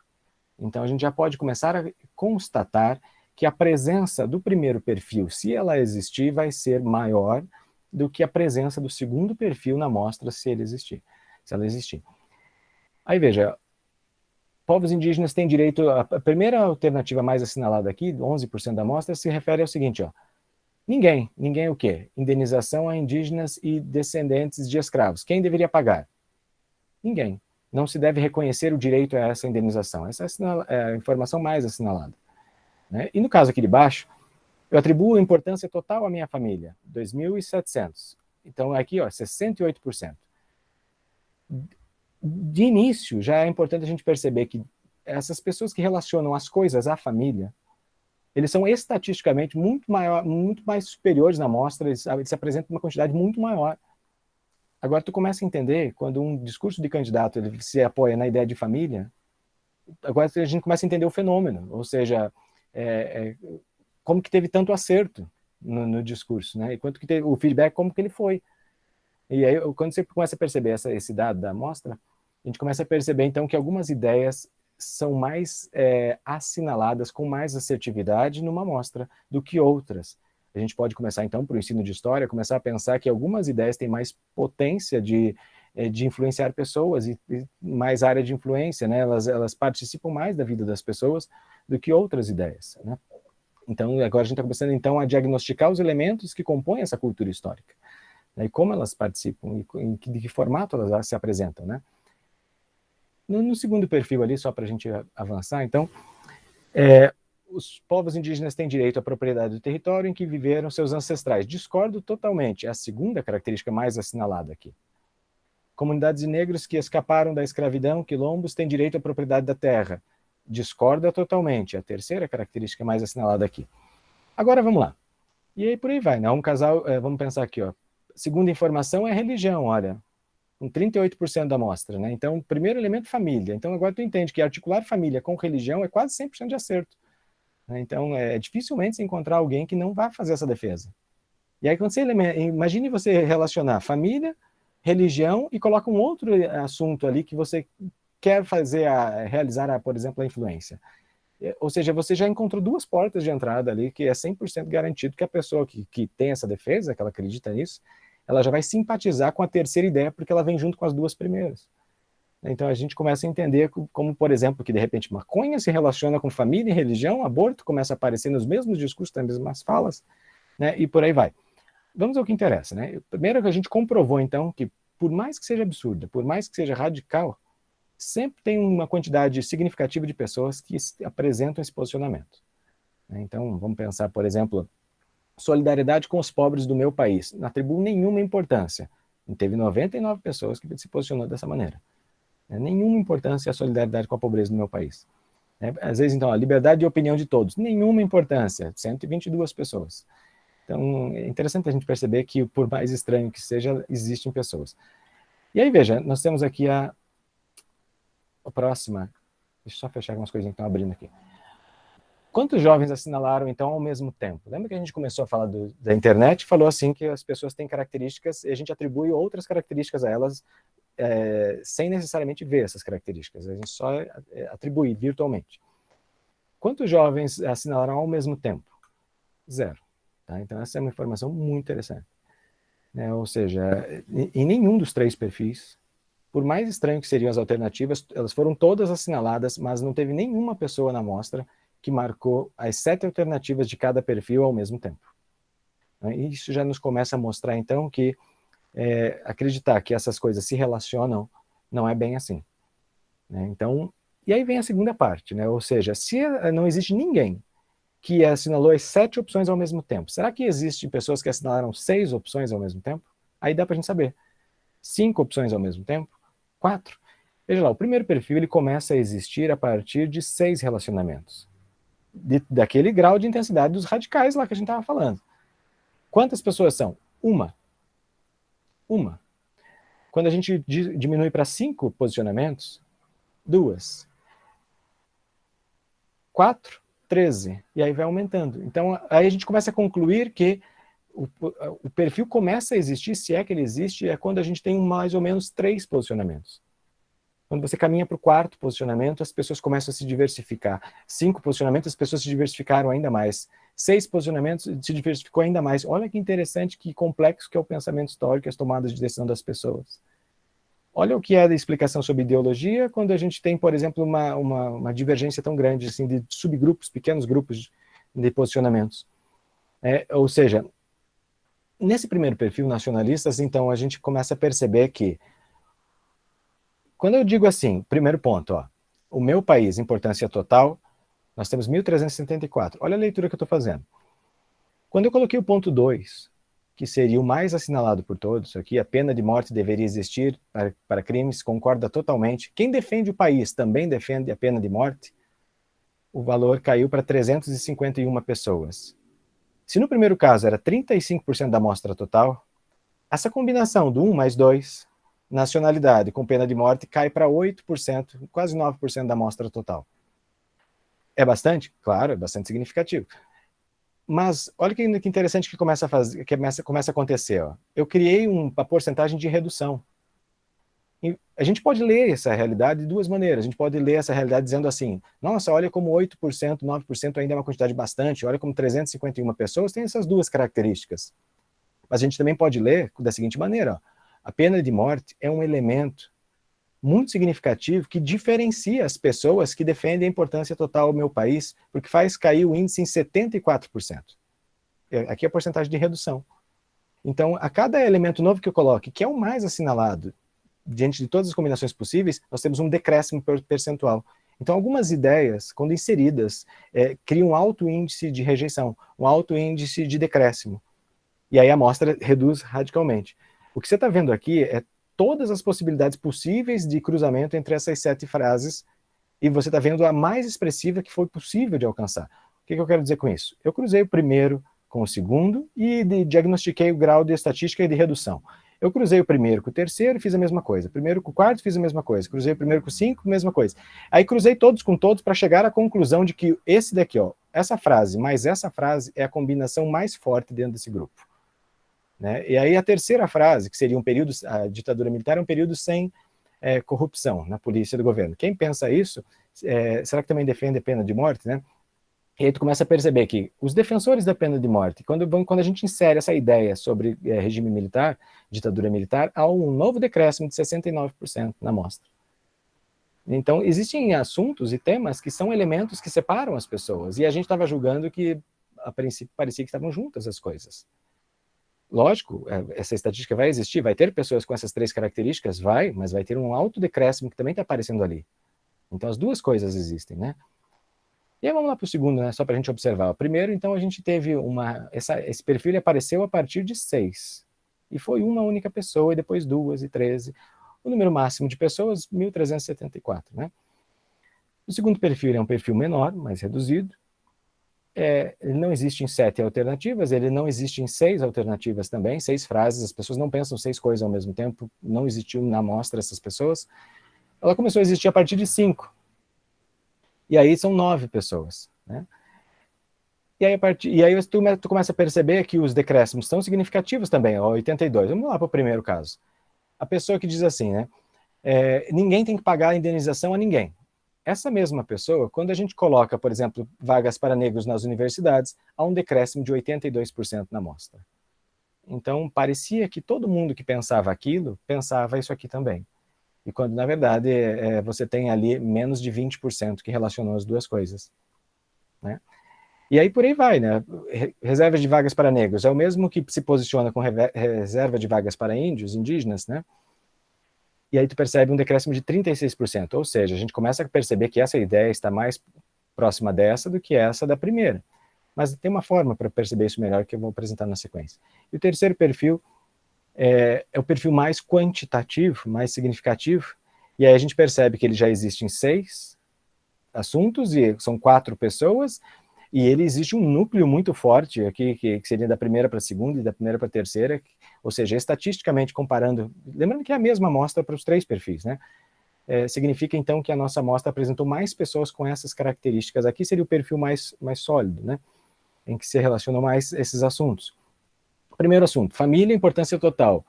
Segundo, religião, né? E o terceiro, tinha uma informação que dizia assim, você acredita em tudo que repassa? Daí, não, eu acredito em tudo, não era bem assim a frase dizia assim, cada um tem a sua verdade, cada um, com relação às informações novas, você confere antes de repassar, e aí a pessoa marcou assim, não, eu acredito que cada um tem a sua verdade, então não preciso conferir a veracidade da afirmação. E aí, então, a gente achava, né, que as pessoas eram todas assim. E aí a gente percebe que essa ideia está, por incrível que pareça, ela está mais relacionada com a primeira e com a segunda do que com as demais, porque senão ela teria aparecido mais para baixo aqui, né? Na nossa relação, lembrando que eu cruzei todos com todos para ver qual é o mais possível de acontecer. E aí, veja, da mesma forma, então, esse perfil ele existe, mas a partir de 4 pessoas lá em 6 ideias. Então, colocar, por exemplo, as mães podem ter carreiras profissionais, mas seu principal dever é ser dona de casa. Concorda totalmente. Colocou essa afirmação, você já não encontra mais ninguém na amostra. Teve pessoas que marcou isso daqui, lembra que a gente viu que teve. Muitas pessoas. Mas nessa combinação aqui, não. Né? E aí, veja, dentro de cada perfil haveriam aproximações mais significativas e menos significativas. Aqui começa a ficar interessante para a didática da história. Ou seja, quais são as ideias que mais se relacionam numa dada sociedade? Né? Quais são as informações e posicionamentos políticos, as informações de história que mais se relacionam? Como que eu estou tentando extrair isso dos dados? Lembra que quando eu inseri uma afirmação, eu percebi o decréscimo percentual, quantas pessoas pularam fora do barco, abandonaram, não relacionaram as duas afirmações? Então eu estou começando a dizer assim, eu estou indo atrás dos maiores decréscimos para concluir que aquelas duas ideias são as mais distantes na amostra. Pessoas com aquelas duas ideias, elas são as menos expressivas, elas não se relacionam. E com decréscimo pequeno, eu estou concluindo que existem mais pessoas que aproximam essas duas ideias. Então a gente pode concluir que numa dada amostra e inferir numa dada sociedade, lembrando que aqui não tem uma força estatística para dizer que daqui a gente conclui para a sociedade, a gente pode então dizer que essas ideias estão mais aproximadas. Olha que interessante. Então, no perfil nacionalistas, os menores índices de decréscimos, então aqui eu estou dizendo assim, desse perfil, essas ideias são as que mais se relacionam. Desse perfil, essas aqui são as ideias que menos se relacionam. Como que a gente lê isso? A gente lê da seguinte maneira, quem marcou ditadura militar foi um período sem corrupção, o menor percentual, acho que é esse daqui de 52,4%, então, importância total ao meu país. Então, veja, dentro desse perfil, o menor grau de decréscimo seriam esses dois aqui. Então, William, mas 52% é um alto grau de decréscimo, né? A gente tinha 50 pessoas, vira 50, a gente tinha 100 pessoas, vira 50.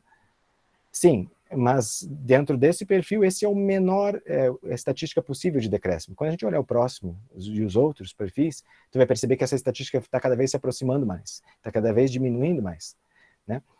Então, se a gente pode dizer, hipoteticamente, se a gente pode dizer que nesse perfil ideias que se relacionam mais do que outras, de acordo com as 7 frases que tinham, seriam essas aqui que estão do lado esquerdo. Então, normalmente, 50% a gente pode dizer de quem marca isso, também marca isso. Importância total ao meu país, quem marca de que ditadura foi sem corrupção. E quem marca que ditadura foi sem corrupção também concorda com a pena de morte, né? Então, há um decréscimo de 62, é significativo? Com toda certeza é, né? Mas olha do lado direito, e aí tu percebe, sim, um decréscimo, aí sim, muito mais significativo, né?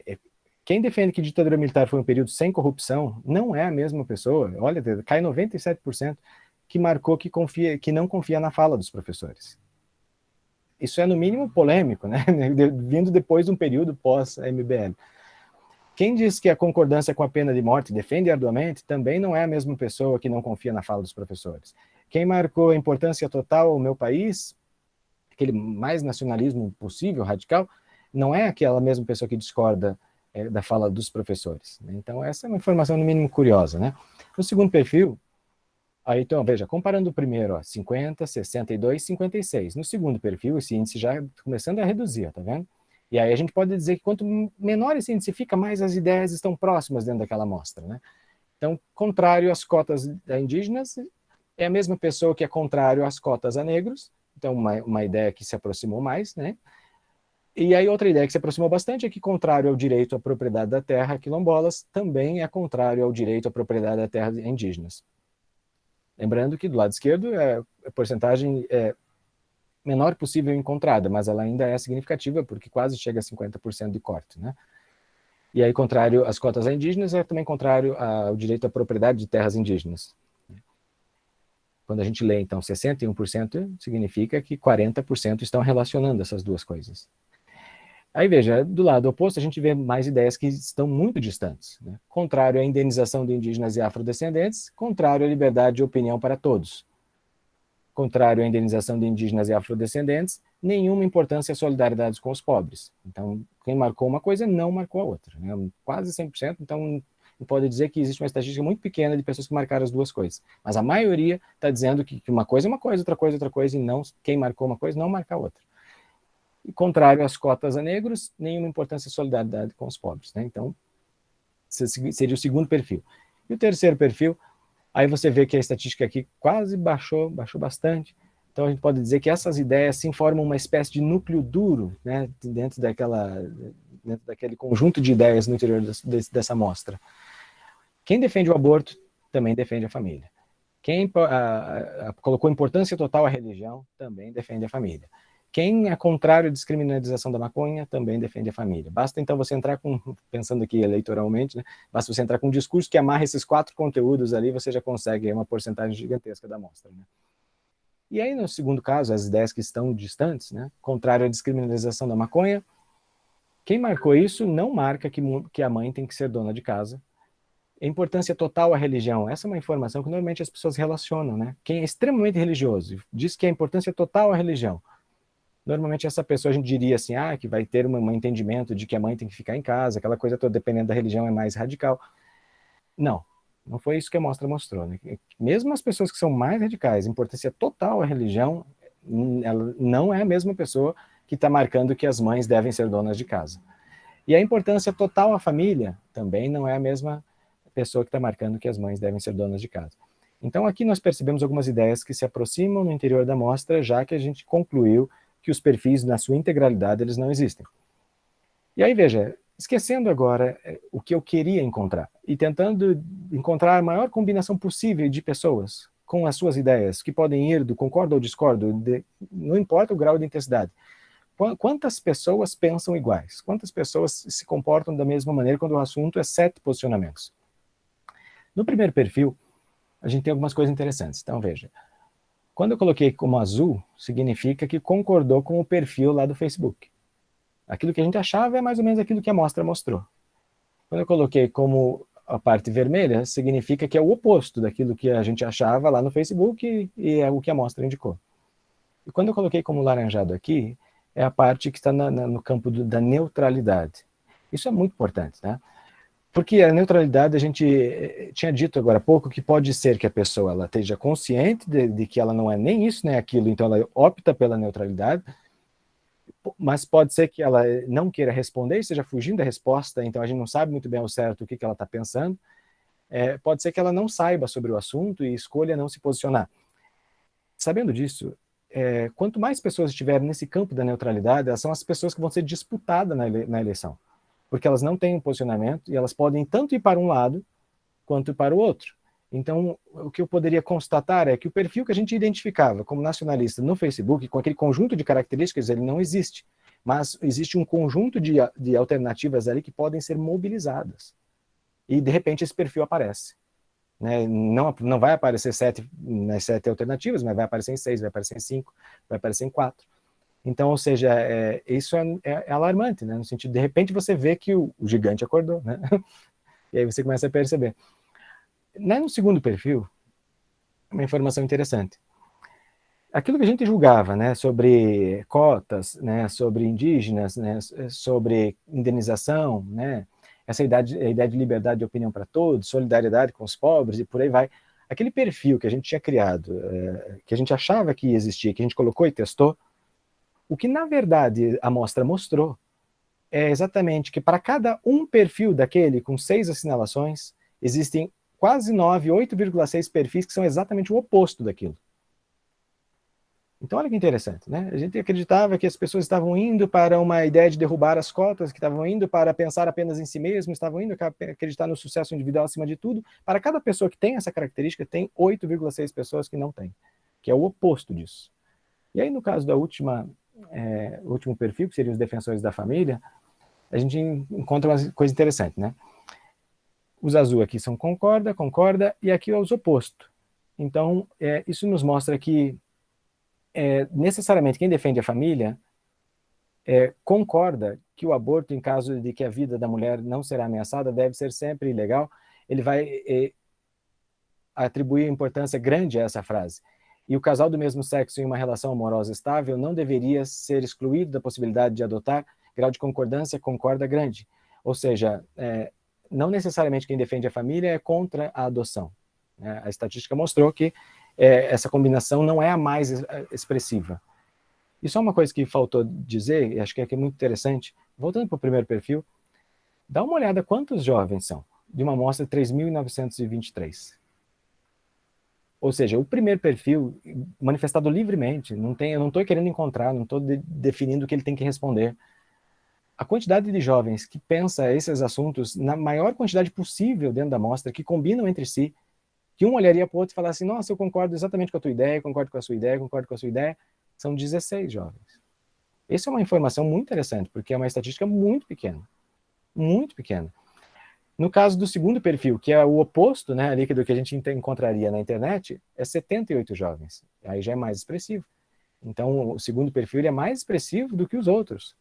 E o terceiro perfil, que é aquele que a gente tinha constatado, que quando a gente procurou o perfil, que é o fanático com todas aquelas características, e a gente concluiu lá atrás dizendo assim, é o perfil mais expressivo, porque tem mais pessoas assinalando, quando a gente deixou e começou a olhar livremente as assinalações, caiu para 23 jovens.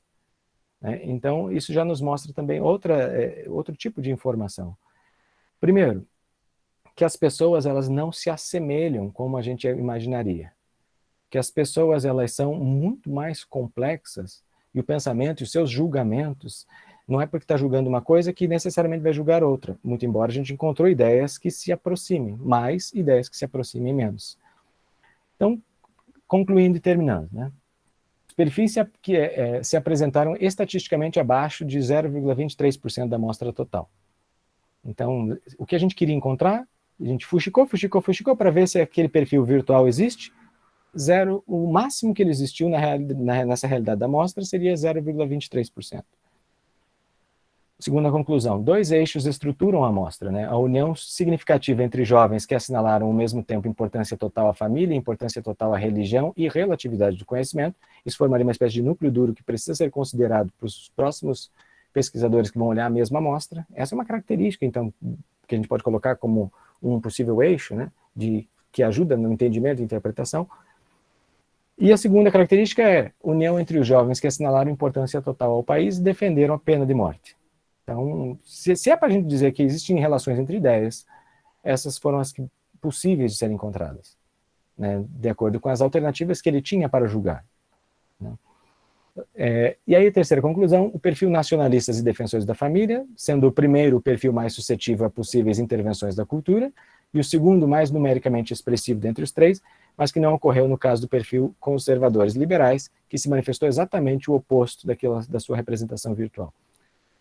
E o quarto seria em manifestação livre, as pessoas marcam o que elas quiseram, e a gente só olhou quantas pessoas combinaram e marcaram a mesma coisa. A amostra se subdivide numa infinidade de subgrupos minúsculos que se assemelham entre si. E os poucos grupos que se destacaram numericamente alcançaram o índice máximo de apenas 2%. Ou seja, dessa amostra que a gente tinha, somente 2% era o número máximo de pessoas que se assemelham. E a última conclusão que nos interessa para o ensino de história é somos mais diversos e mais complexos do que poderíamos imaginar, poderíamos supor.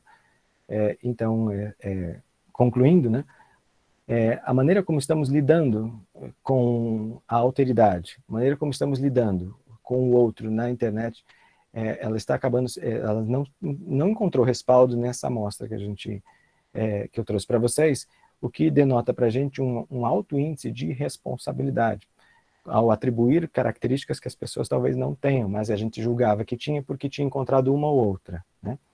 Limites do método. Perfeitamente possível. A questão que a gente coloca é, se o assunto fosse outro, a gente encontraria mais semelhança entre as pessoas? Se a gente isolar as amostras, lembrando que são várias amostras, né? Pegar só Curitiba, pegar só São Paulo, será que o resultado teria sido outro? Como isso reflete em futuras pesquisas? Né? Quando a gente encontra, por exemplo, isso daqui, a gente tenta entender qual é a relação que isso existe e por que isso se relaciona, a gente não sabe, precisaria de pesquisa para saber. Por que esse assunto dispersa mais as pessoas? Por que esse assunto aproxima mais? Como a cultura está relacionando esses assuntos nos seus produtos da indústria cultural, nos seus filmes, nas novelas, etc., né, nas tradições, nas memórias, nas festividades e por aí vai. Então, ou seja, a gente traz um conjunto de possíveis pesquisas que daqui para frente podem ser feitas. Então, a pesquisa macro cria um guarda-chuva, né? E é isso que a gente faz, aí a gente fica correndo atrás de pesquisadores para continuar a partir de um ponto que já foi feito, né? Uma conclusão, algum diagnóstico, alguma coisa que foi encontrada. Então, acho que é isso, William. Passo a bola para você. Muito obrigado pela oportunidade. Obrigado, William.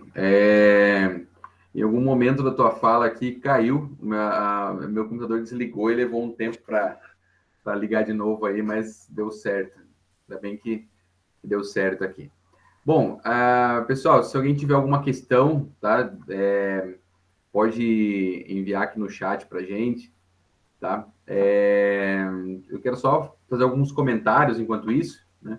A Luz aqui falou que é importante trabalhar esses temas na sala, né? Em aula.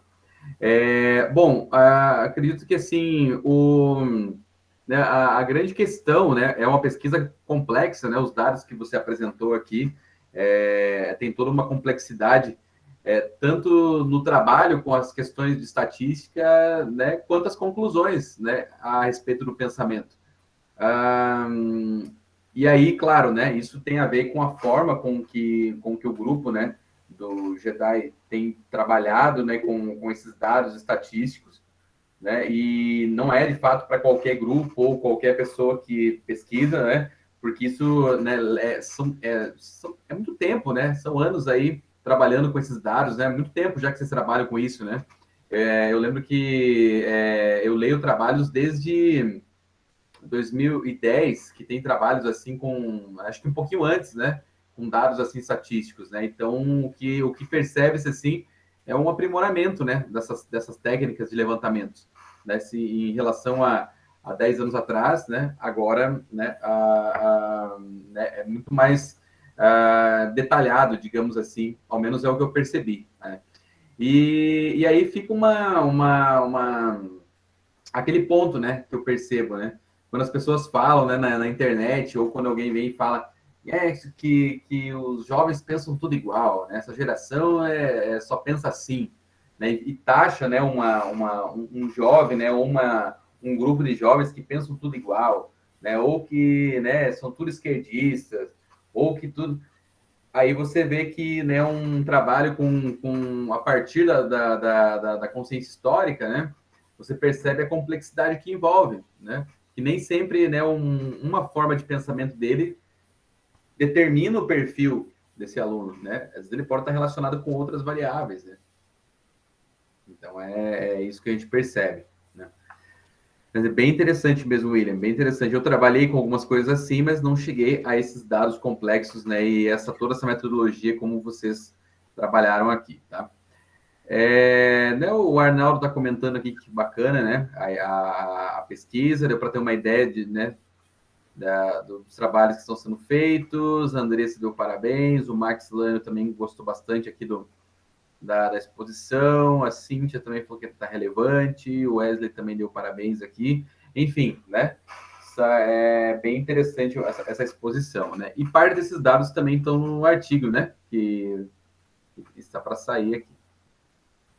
Isso, na revista Clio, né? Isso, tá para sair, né? Agora, o início do ano já tá bem encaminhado. Bom, pessoal, bom, William, eu passo para você de novo, né? Fazer suas considerações, né? Se quiser deixar alguma palavra final, né? A gente está encerrando aqui o projeto hoje, né? Eu gostaria de só indicar que esse fenômeno de como a internet ela precisa ser considerada pelos pesquisadores do ensino de história. Ela não é só mais um tema, né? Ela participa de todos os temas, né? Então, de repente, ela está trazendo memórias, informações, enviesando, e a lógica em que ela opera, ela está então operando sobre quase todos os temas. E aí eu gostaria só de indicar, né, para a gente considerar o pensamento de uma sociedade disciplinar, né, o filme lá do 1984, e comparar esse filme com o documentário lá do Dilema das Redes na Netflix. Então, quem não assistiu, fica a dica. E também, quando você começa a refletir sobre como a gente escapa da bolha, né, como a gente escapa, é o documentário do Freenet, que tem lá no YouTube também, que é muito bom, né? Pedro Eichmann, que seria o produtor, e você vai gostar bastante. Então, é um contraponto interessante ao diagnóstico do Vale do Silício, ali do Dilema das Redes, que mostra um recorte só da realidade, né? E também gostaria de indicar sobre esse mesmo fenômeno alguns livros que estão sendo vendidos agora, né? É uma coleção bem bacana que saiu. Então, se você se interessa pelo tema, esse é A Sociedade do Controle, né? Então, esse é que vai trazer o conceito que a gente citou de modulação, Desinformação e Democracia, que também é da mesma coleção, e Ativismo Digital Hoje, né? Então, são 3 livros baratos que estão sendo vendidos nesse momento. E aí, se você quiser radicalizar um pouco mais, aí também Cyberpunks ali do Assange, né? Também Quem esses autores dessa coleção, William, da Sociedade do Controle e dos outros? A Sociedade do Controle é Joyce Souza, ativismo digital, Rosemary Segurado, e desinformação e democracia é Rosemary Segurado de novo. Uhum. Ah, legal, bem interessante. Então, Bem com isso eu interessante. fecho, agradeço a oportunidade de estar aqui mostrando um pouquinho do nosso trabalho. Espero que tenha, no mínimo, aguçado a curiosidade, né? Porque é uma metodologia que tu pode aplicar a outros temas, né? Outras abordagens, quando se trata de ter muitos dados e precisar pensar sobre eles ao mesmo tempo, né? Então, aqui é Sim, sim, um exemplo, né? com Para você certeza. levar para a vida. Então é isso, muito obrigado. Com certeza. Pessoal, só um aviso, né? Eu acabei de colocar aqui o link para que vocês preencham, tá? Para poder emitir o certificado, tá? O link vai ficar aberto até, né, às 23h55. Depois disso ele expira, tá? Aí fica complicado para poder gerar o certificado para vocês, tá? Então, eu vou liberar ele ou depois da meia-noite ou amanhã cedo, tá? Então, não esqueçam de clicar aqui no link. Bom, no mais, né, quero agradecer de novo, William, da tua disponibilidade, né? Ainda bem que deu tudo certo aí com a tua saúde, né? Você falou que Não está talvez, muito bem.